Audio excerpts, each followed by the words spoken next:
for that. So today we're looking at sidestepping at speed for rugby. That's a good rep. So the same 4 stages as always, with a prize or a forfeit too far after the last stage. So stick around to see how I go on with them. But let's go. And the doctor is in the house. Our real life example is from the Women's World Cup, which is happening right now, and one of the greatest rugby players of all time. It's of course Portia Woodman-Wickliffe, who gets the ball on the edge versus Japan. She beats the first player with a semi-handoff, but it's this second movement which I'm most interested in today. By squaring up the defender and then stepping off her left foot, she can maintain her speed. So rather than getting tackled by the defender's shoulder, she is on her arm, which she eventually breaks that tackle and scores a very special try. That's her 50th try in the black jersey, and she becomes the leading try scorer in New Zealand rugby history, men or women, and she just took over the legendary Doug Howler. She's got more accolades than I can mention in one video, so I'll just pop some of them up now, but she's truly one of the greatest rugby players of all time. Close, you're gonna push yourself up. Too far, you might end up slipping. Moving on to the tutorial for sidestepping at speed, and we're breaking it up into 3 phases. The first is the approach, and we want to square a defender up, which essentially means running straight at them, which should put them on their heels and then allow you to step to your left or to your right, opening up both options. Portia does this really well. She could have tried to go down the touchline, but she's risking getting cut off by the defender, who can use the touchline to tackle her. She goes straight at her, and this allows her to either step on her inside, look for an offload, or what she eventually does, step on the outside, hand off ready to then go and score. The second is the actual sidestep itself, and remember, we're always trying to maintain our speed to get past this defender. By running straight at them, your hips should be pointing square, so we can go off our right or our left foot as needed. 3 things I want you to think about. First of all, how far away from your shoulder you're going to be stepping. If we go straight underneath, we're just going to be going upwards. If we go too far, we're risking slipping and not being powerful. So if we have our shoulder, probably just an easy step outside. At speed, that'll be enough to take you off direction to where you want to go.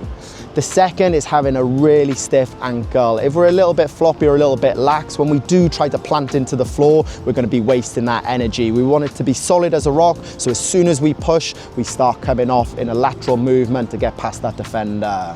And finally, in the sidestep, think about your shoulders. As soon as you've stepped and committed to go in, whip those shoulders to the direction you want to go in. This will cause your hips and your legs to turn, and we can get back into running and maintaining our speed.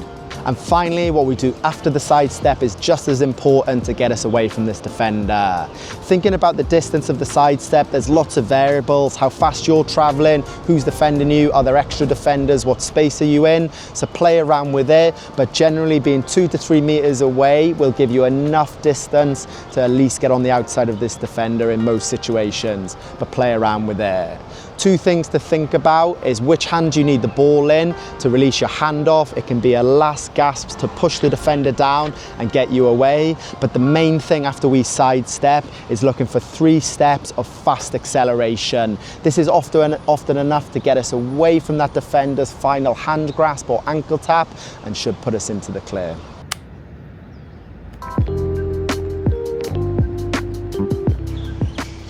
Right, let's look at some drills, starting with one for beginners. So I've set the cones up like so. We've got an initial acceleration phase, a defender, and 2 gates to go to. So through this initial acceleration, we want to get up to speed, square the defender. We can step off our right foot to the blue cones or off our left foot to the yellow cones. Think of the key points like we spoke about, so get a good acceleration, stay nice and square. Just as we pass this end white cones though, this is where we want to think about dropping our height ever so slightly, just stepping outside our shoulder line, strong ankle, flip the shoulders, re-accelerate through the gate. Let me see how you get on with that.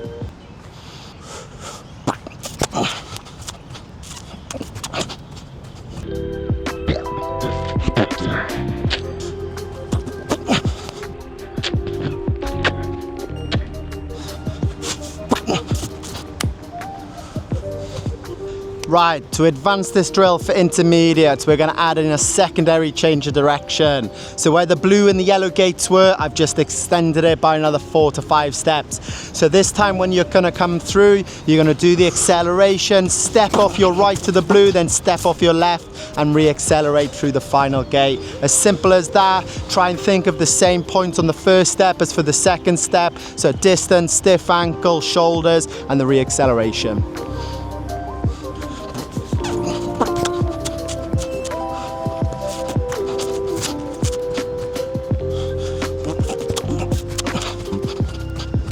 Right, for the advanced drill, we are going to add in a decision this time. So your partner who's standing at the end of the white cones, standing nice and square, as you start your run up, they're going to either jump to turn and look at the blue cones, or they're going to jump and turn and look at the yellow cones. If they jump and turn and look at the blue cones, I want you to step off your left and go on the side where their back is facing. Equally, if they turn and jump back to the yellow cones, I want you to step and go through to the blue cones, okay? See how you get on with that.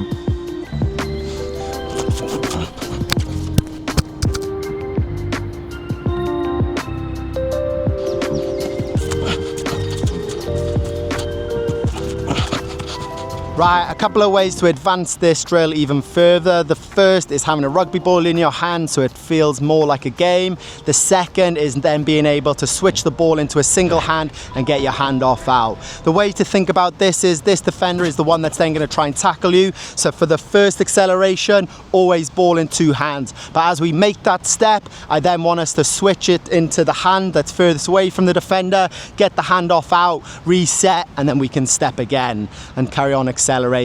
It's the mirror opposite when we go to the furthest side.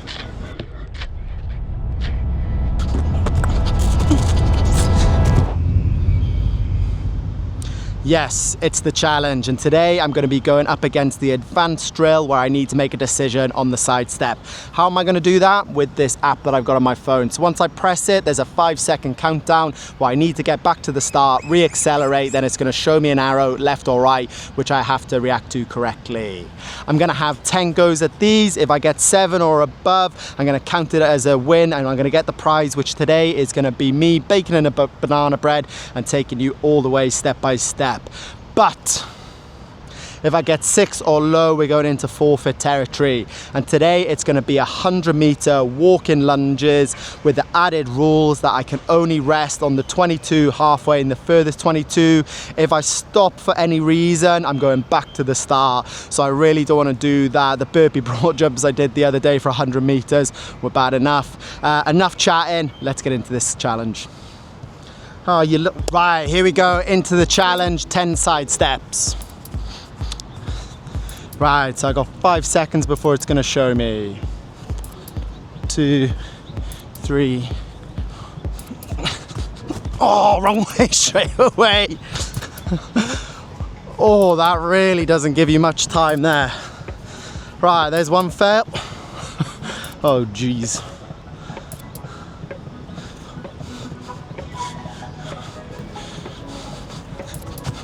On again. That's 2 gone. I think my problem is I'm trying to anticipate.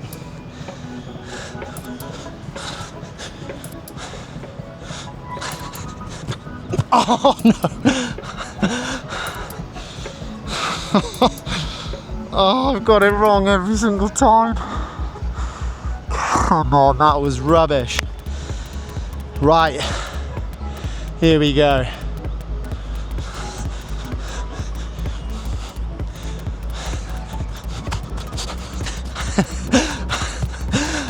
Right, there's one. Again, I'm making up these challenges. If you have any ideas how to change them, please let me know.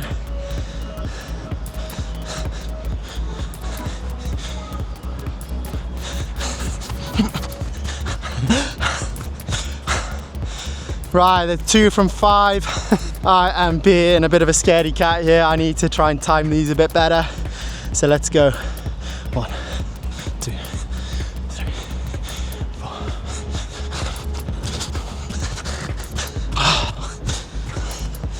Nice. That is 3 from 6.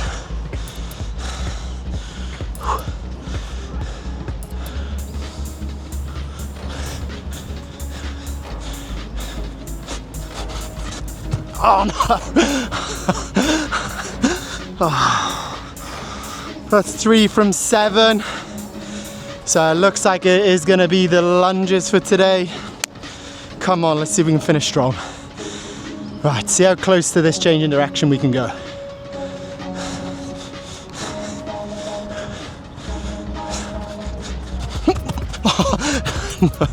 Oh, that is so hard. Right, that's 3 from 8. I think. Let's go 2 more.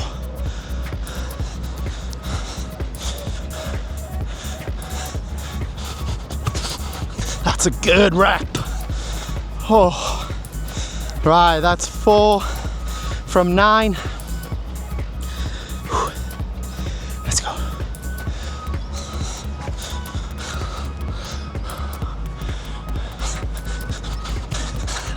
Ah, 5 from 10.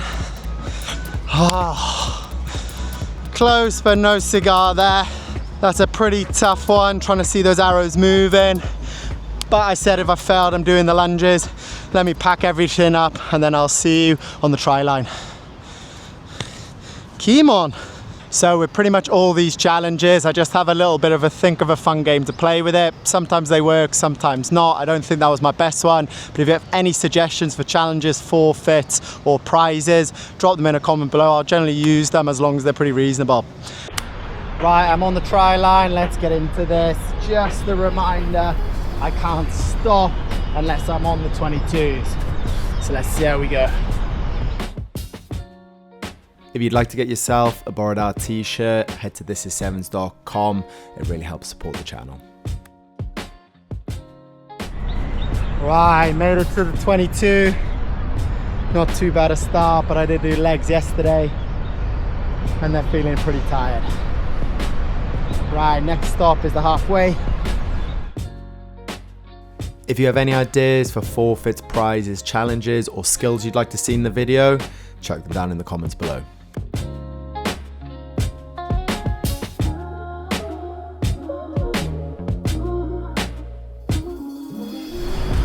Woo! Halfway. Legs are actually feeling pretty heavy. Another half to go. Right, let's not wait around too long. Woo. Next up, the 22. Also, any questions about today's video, drop them below.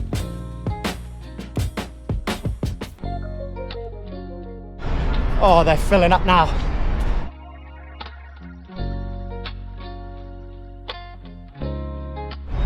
Oi, oi, oi. Oh, wow. They are heavy. Right, let's keep this going. 22 just to finish it off.